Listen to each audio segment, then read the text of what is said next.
Құрметті көрермендер, менің арнама қош келдіңіздер.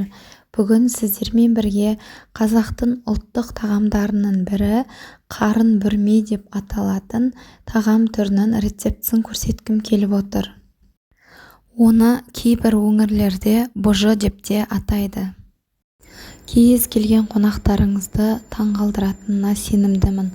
Сондықтан осы видеодағыдай міндетті түрде дайындап көріңіздер. Алдымен жылқының қарнын тұзды суға жақсылап жуып аламыз.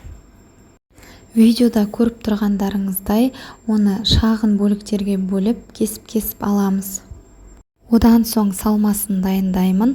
Етті қатты ұсақтамай, кусоктап осылай ірілеу қылып тураймын. Сондай-ақ қарын бүрмеге құйрық майды да қосатын боламыз. Құйрық майды да ет сияқты ірілеп, кесектеп, турап аламын. Енді құйрық майды қоспау өз еріктеріңізде.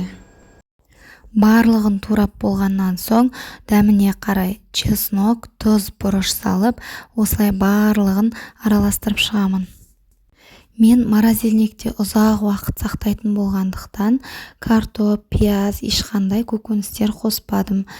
Егер де морозильникте сақтамайтын болсаңыздар, қалауларыңызша көкөністер, пиязын, картопын салып дайындасаңыздар болады.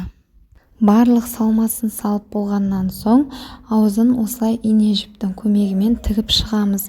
Немесе бұл жерде жіпті қалыңдау етіп алып, аузын байласаңыздар да болады.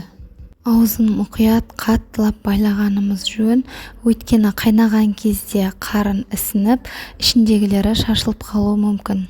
Құрметті көрермендер, егер де түсінбеген сұрақтарыңыз болса, төменге қалдырсаңыздар болады.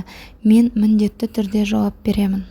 Мінеки қарын бүрмелеріміз осылайша дайындалынады. Қарын бүрмелерді осылай ыдысқа салып, кемінде 5 сағаттай қайнатуымыз керек. Нанның үстіне қарын бүрмемізді салып, осылай дастарханға қонақтарға ұсынсақ болады. Ал енді теп-тегін лайктарыңызды аямай, маған қолдауларыңызды білдіріп отырыңыздар.